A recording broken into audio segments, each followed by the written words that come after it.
And Hey we're man, live. yep, we're live. We're testing different times of the day. It's in the afternoon, Wednesday. So, Yeah, you ready? Wednesday, 4:30. Let's do it.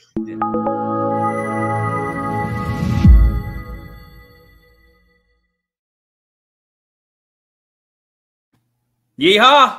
Yeah. Hey everybody, welcome to the Real Investing Show, where we talk about real investing. That's correct. And That's- today, what's our topic? Today we're going to be talking about Airbnbs versus long-term rentals. Okay. So back in the day, when I first started investing in real estate, it was like buy and hold is where you make all your money because you get a property, you can hold it forever, all the tax benefits, all the cash flow.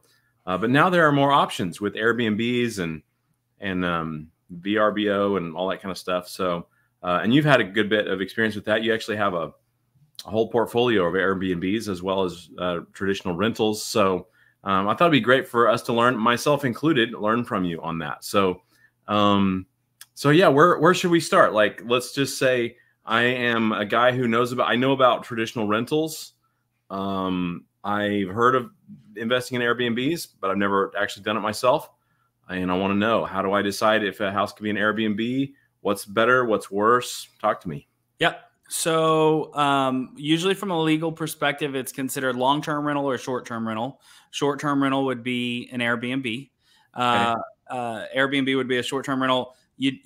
VRBO, there's several different sites out there that you can rent it out on. There's even kind of these hybrid models where they're more like corporate housing. So it's for people that are going to be in a place for anywhere from 4 to 8 weeks, and so you may like a traveling nurse or something along those lines. There are opportunities to cater to those people as well. So back in the day, you were talking about buy and hold, and with buy and hold, you're absolutely right. Like there's all of these additional benefits in comparison to doing a flip, right? Like you're going to buy and hold, but now you can buy and hold it, and you can either long-term rent it or short-term rent it.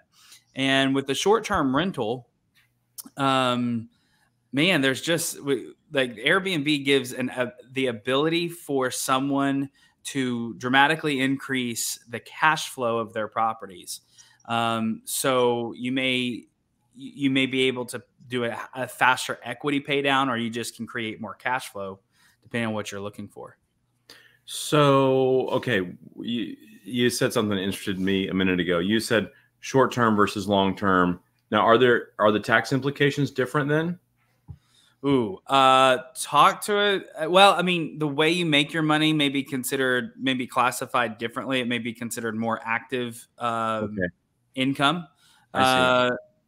I'm not 100% sure on that. You talk to your CPA. You can structure it in different ways. We structured ours more like an S corp, so more money could pass through and then just pay us a salary. So, but from the legal difference so the difference between a short-term rental and a long-term rental legally is usually considered 30 days. So most municipalities consider any rental over 30 days to be long-term rentals, and then all of the long-term rental rules and regulations apply. If it's below 30 days, if you're renting it out for less than 30 days, then short-term rental rules and regulations apply. Okay. So, and do you know offhand some examples? Every municipality is different in this. Some have literally no regulations. Some it's just completely outlawed. I know that like New York City will have weird ones where it's like you have to live in the building, but then you can rent it out. Some will go, like some cities go off of zoning where they're going to allow short-term rentals in certain zoning. In the city that I have mine in, well, I'm in 3 different cities. 2 of those cities don't have any rules and regulations specific to it, just fall under the normal real estate rules and regulations. And then one of the cities that I have several in, they have a permitting process, an inspection process every year. And then you have to pay your transient tax. So you're like hotel motel tax in addition to normal sales tax. Interesting. Yeah. So, okay. So, wow, that's interesting. And does that come out automatically through Airbnb? Do they facilitate that, or do you have to do that yourself? So Airbnb will facilitate certain parts of it, Mhm. and they'll actually pay your income tax to the state, or not income tax, your sales tax to the state on your behalf. They'll go ahead and collect those and pay those. They don't pay for municipality taxes, so they'll collect them for you, but then you have to pay that. Okay, So, fascinating. um, you know, pros and cons. Pros and Yeah. cons to Airbnb versus long-term rental. So the Yes. pros to short-term rental is you're going to cash flow more each month, or you should. If you're not cash flowing more each month, you need to switch to long-term rental. But you should be able to cash flow a significantly greater amount each month than with long-term rental. The So when you say significant, are you talking probably 25%, your 50%? gross is going to probably be double or a little more of what you would rent it out at. Okay. So now from that, and the reason I say your gross is because from that you're paying utilities that you wouldn't pay if it was a long-term rental.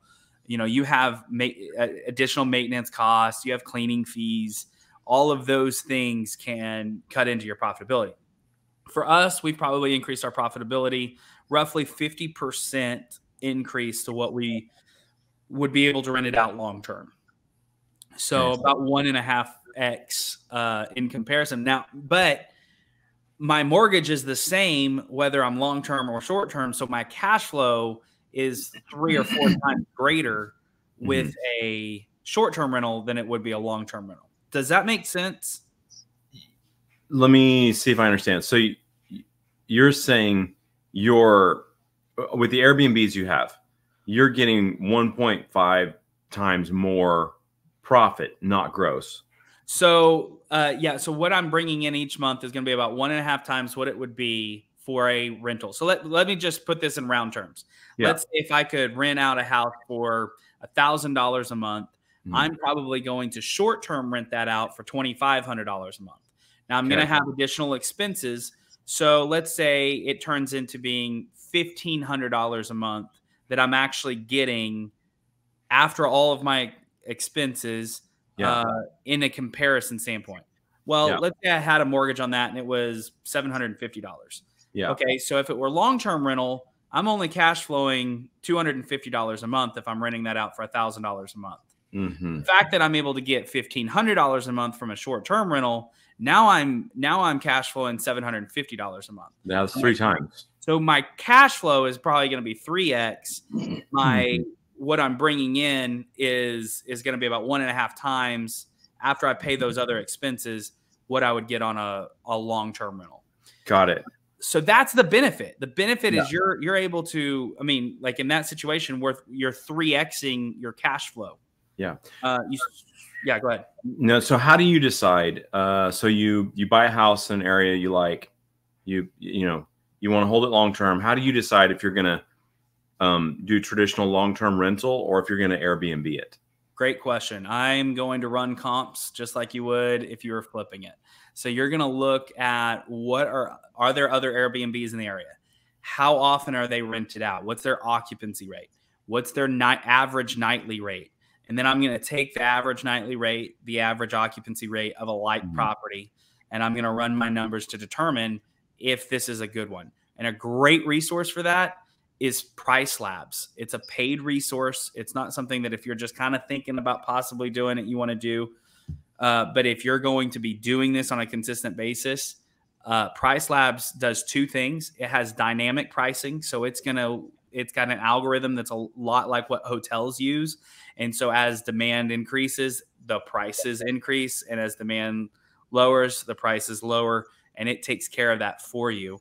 And then the other thing that it does is it gives you more insight into a particular market, so you can really dig into those numbers, because those numbers are a little hard to figure out.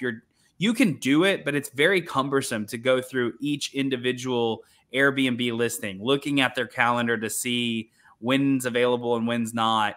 Yeah. and kind of figuring that out on your own, where a dynamic pricing tool like that, or a resource like that, that can put all that in data format for you to look at easily. It's called Price Labs. Price Labs. AirDNA is another one, but it's a more expensive tool. So we chose to go with Price Labs. And when you say expensive, like what? Give me a range of the price on Price.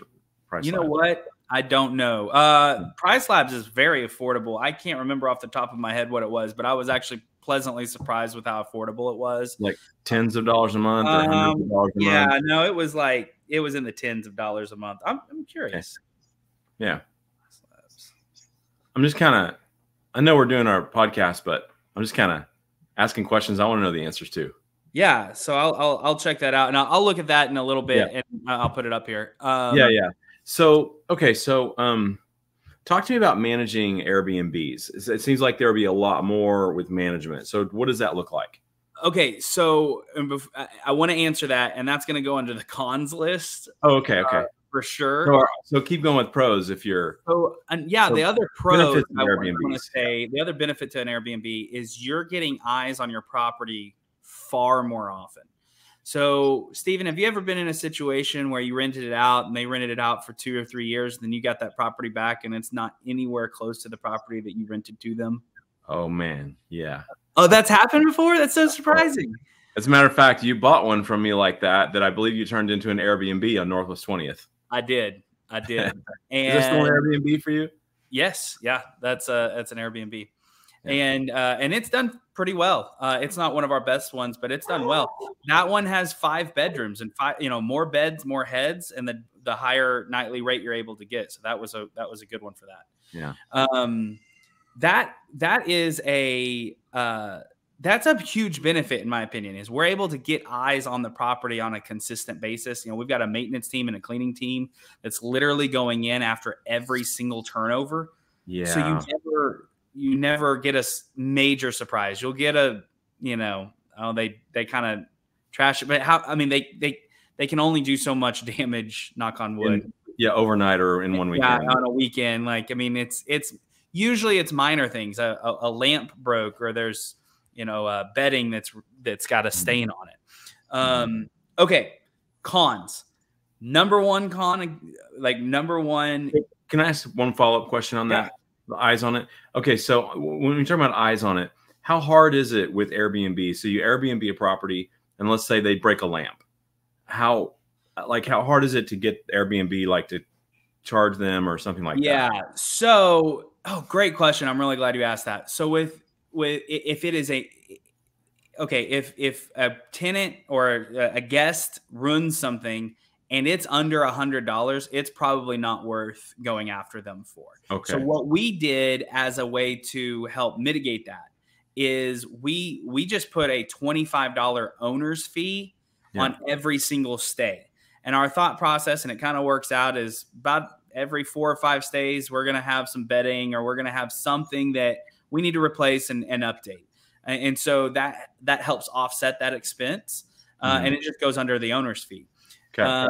We did have an incident one time where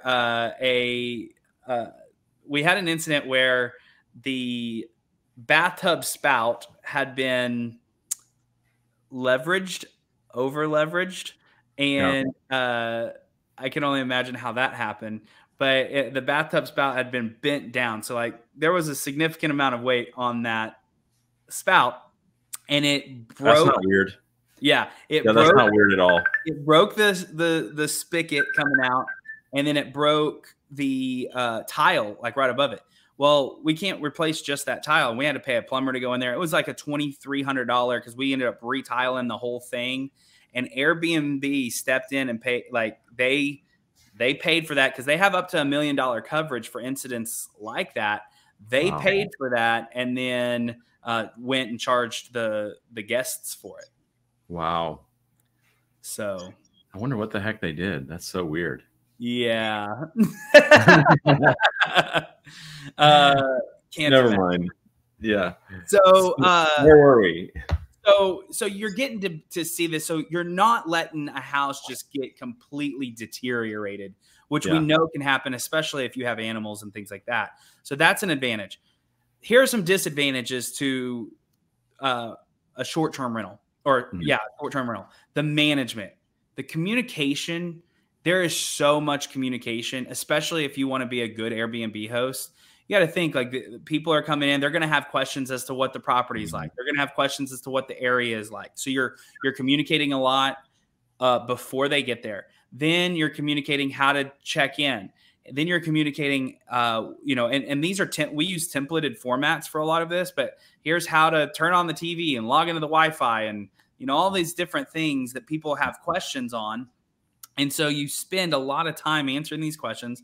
Then if something goes wrong, unlike with a long-term rental, where you may have a few days to get somebody out there, depending on what the issue is, if someone's only staying 1 or 2 nights, there's a sense of urgency to that.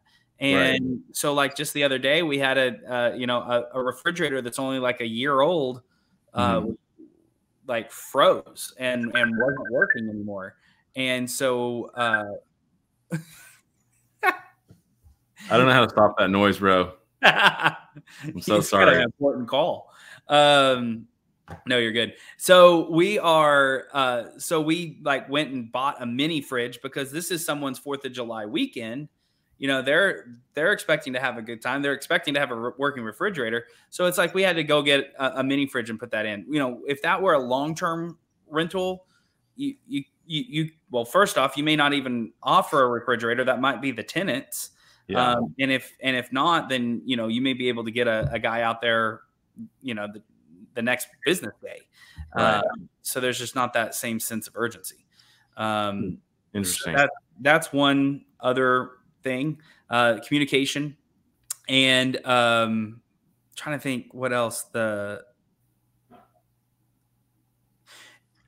There is a significant amount more like intentional focus to make sure that your guests have a good experience if you want to maintain superhost status. Superhost status means you have to have a 4.8 star average across your Airbnbs, and they reward you with that. You're going to get up toward the top of the list. You're going to be found easier. You're going to and guests know that they can trust a superhost. So having superhost status is a big deal. Maintaining superhost status is catering a lot to people in sometimes ways that you don't think you should have to cater to them. And they just have high expectations and managing that. So that can be a stressor. It's interesting you say that. When I've stayed in lots of Airbnbs across the country, and I had 1 or 2 surprisingly not good experiences. And so since then, I've filtered all my searches to find superhosts. Yeah. And it makes a big deal to your bottom line. We lost superhost status. And here's the deal is like, you get one bad review, right? Like you really tick somebody off and they give you a 2 or 3 star, right? Just because they're mad. It's going to take so many stays at 5 stars to get back to that 4.8 star average. And that's what we face is we had a couple of experiences that went poorly. And it only takes a couple and then boom, you're struggling to get back.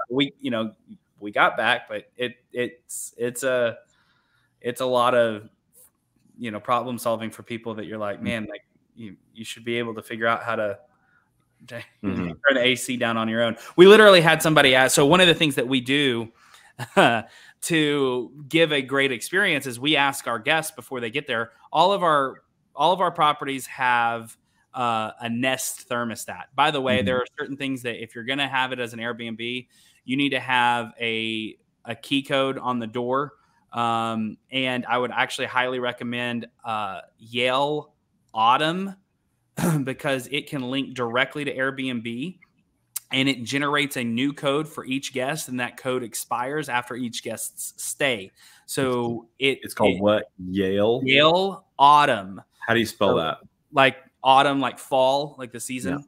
Yeah. And and Yale is the brand, but the Autumn is like their series. And there's a couple of different ones, but it actually links to your Airbnb account, generates a new code each time. And that way you don't have to give out the same code, because you give out the same code 20 different times. You've got 20 different guests that have the access to your property. You also want to automate several things. So like we automated where we put a Nest in on all of our Airbnbs. So it's a smart thermostat that we can control remotely. And so what we'll do is we would reach out to a guest and say, you know, when you arrive, what temperature do you want the house to be? Just as like that extra little, you know, hey, we're trying to provide great service for you. We had somebody reach out one time at like 11 o'clock at night asking us to adjust the thermostat for them. And we're like, it's the dial, you turn it. Like, so, I mean, just things like that you're like, I never thought I would have to be there. So those are some of those kind of more extreme examples. But here's what I want people to know. There are benefits to being an Airbnb. I have Airbnbs. I like Airbnbs because you can cash flow greatly. However, you have to understand that you are trading time for money when you are managing it yourself. Now, if you want to pay a third party to manage it, you're back into the same position as you were, more of a passive investor. But if you're doing it yourself, you're trading time for money and you're creating a job. This is not for somebody that has a full-time job and can't do this whenever it's necessary. Yeah. Like it does tie you back to your phone quite a bit. Yeah. So great information. Anything else you want to share about Airbnb? We have, I probably have about 8 minutes before I've got a hard stop. Okay. And we can do a little bit of Q&A unless you have anything else on Airbnbs. One other thing to factor in is your upfront cost in setting up an Airbnb. So on our last, and with prices going up like they have, I mean, to make a nice Airbnb and not just totally cheap out, for a 3-bedroom, 2-bath, you're probably going to be spending close to $20,000. And that's, you know, because you're buying beds, bedding, silverware, all the furniture, TVs, everything that goes into a house. And you're usually starting from new. So, and then, you know, all the stuff that goes into it. So be sure to factor that in and don't undersell yourself and think, oh yeah, I can do this for $8,000. You probably can't unless you're buying all used furniture. Right. Wow. Good. It's all good stuff, man. I'm glad we recorded this because, you know, you're going to go back and watch it? Yeah. I've been looking at Airbnbs and stuff. Okay, cool. Would you like to take some time and do some rapid fire Q&A? Yes, sir. I'm going to pull up my questions. The first one I have is from one of our viewers who asks, this is from Greg Wood. First question, what do I need to do to get my first investment property? What do I need to do to get my first investment property? There's a lot of steps there, right? All right, rapid fire. 1, start with figure out your criteria, understand where you want, what you want to do. What is your end goal? Are you looking for some quick cash? Are you looking for long-term wealth? What is your goal? Define your criteria and then start looking for that criteria. Then 2, find the deal and know that you like, and start looking and spend 10 minutes a day and look at 5 deals every day that come on the market. Most of the time you're saying, no, that's not a deal. That's not a deal. That's not a deal. You start to familiarize yourself with your criteria. You're going to find a deal because you're going to know what your criteria is. And then 3, make sure that you've got the money to be able to secure it. You know, whether that's a hard money lender, and just underwrite your numbers to a hard money lender. If you've got cash, great. You can underwrite easier. Is that too long? No, I mean, it is what it is. I mean, another thing, it hit one of us up, Greg, and we might be able to help you with that. You know, message me or message Taylor. And so Taylor, by the way, Taylor Davis is with, what's the title of your company in Norman? Well, I'm with Keller Williams, but Home Sales by Davis at Keller Williams. Home Sales by Davis with Keller Williams. So you could probably help a first-time investor as well. 100%. And that's actually one of the first things we do is we do a buyer consultation. Yeah. We understand what your wants and needs are, and we help you define your criteria. Yeah.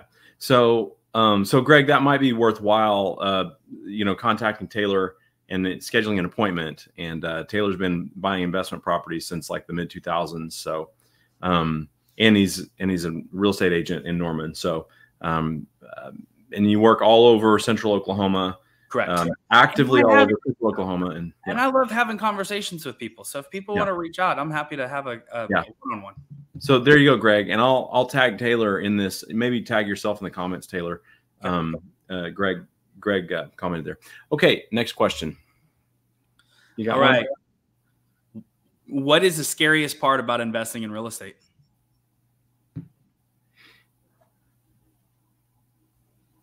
What is the scariest part of investing in real estate? The scariest part for me now is missing out on a good deal. There's this, it's an irrational fear, but in the back of my mind, I think, man, this could be a really good deal. I don't want to pass it up. But reality, that's a myth. That's a fear, and that's a myth. Reality is there's always going to be another deal. Like, there's always another deal. So that, for me, is the scariest thing now. When I very first started, but see, we bought our first property when I was 19 years old.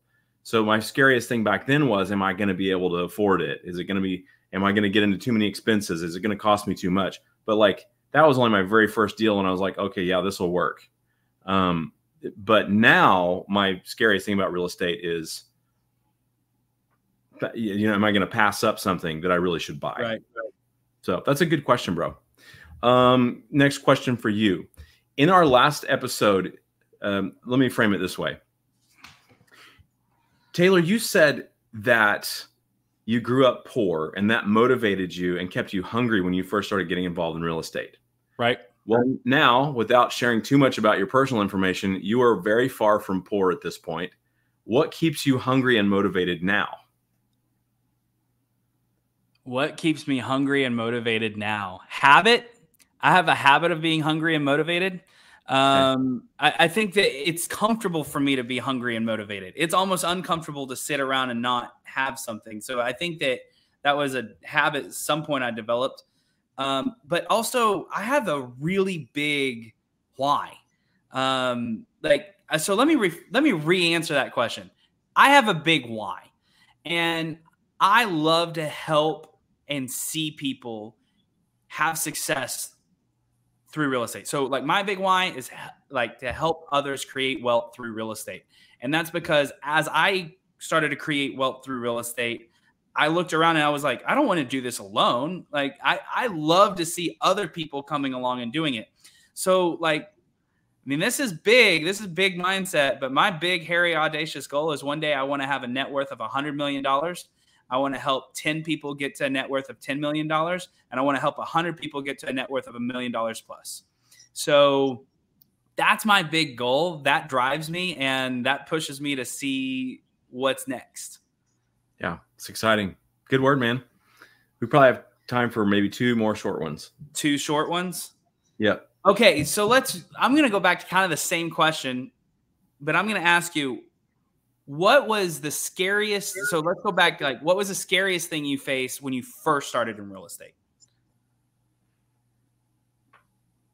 The scariest thing I faced when I first got involved in real estate, I was 19 years old. I was working for like $10 an hour. I was working on floors and doing ceramic tile. And the scariest thing was I was 19. I already had 2 kids. And like, we were like right on the edge financially, and I saved money, but we just didn't have a lot extra. So the scariest thing for me was something big would happen and I wouldn't have the money to fix it. That was the scariest thing for me. How many people do you know that have done more than 2 deals and not made it as a real estate investor? I don't know. No one comes to mind. I would say that I don't know anyone personally. All right. So the question is, how many people do I know that have done 2 or more deals and have not made it in real estate? I don't know of anyone personally, but because of research, a lot of times we will target people that own 2 houses or less. Okay. And sometimes they become tired landlords. Okay. So I would say it this way. If you are active with your properties in management and repairs and everything else, then you can make it pretty easily, even if you just have 1 property or 2 properties. If you're relying on professional contractors and if you're relying on a professional property management company, there's not going to be nearly as much margin there. And you're going to really need to have more like 8 to 10 properties before you are cash flowing well. Would you agree with that? I think it depends. So in general, yes. Can you get around that? Yes. I think that. So the reason I ask is I think everyone has that exact fear. The fear that you had when you first started, especially on their first one, is, can I do this? And the truth is on your first one, you're as inexperienced as you will ever be. Yeah. Right. And so we tend to. So I've seen people try this one time. They, in their mind, failed or just didn't do as well as they thought. And so they gave up and they're like, yeah, that real estate was a horrible investment for me. Well, you were as inexperienced as you could possibly be. You've only done 1 deal. And so if you have the experience, if you go 2 or 3 or 4 deals, you see people that do 2, 3, or 4 deals. Of course, they're going to find success in it because real estate is fairly easy to be successful in. It's not rocket science. You just, you may make your mistakes and you're probably going to make those early on, but people fail to look at it as education. And that's what cracks me up is you'll go to a university and spend $200,000 for an education to go get a job starting at $60,000 a year. Right. But you only made $1,000 on your flip, or you've got a rental that barely cash flows and you go, yeah, that was a failure. And it's like, no, that doesn't make sense. You made all you learned all these things. Right. That's good. I'm going to be reflecting on that answer for a while. Let me throw you one more quick one, Taylor, then we'll wrap up. Is investing in real estate get rich quick? No, it shouldn't be. Investing in real estate should never be a get rich quick scheme. First off, if you're getting rich quick, if you're in real estate to get rich quick, you're sacrificing all of the benefits that real estate provides, and that is long-term wealth. Like, you're sacrificing the long-term for the short-term.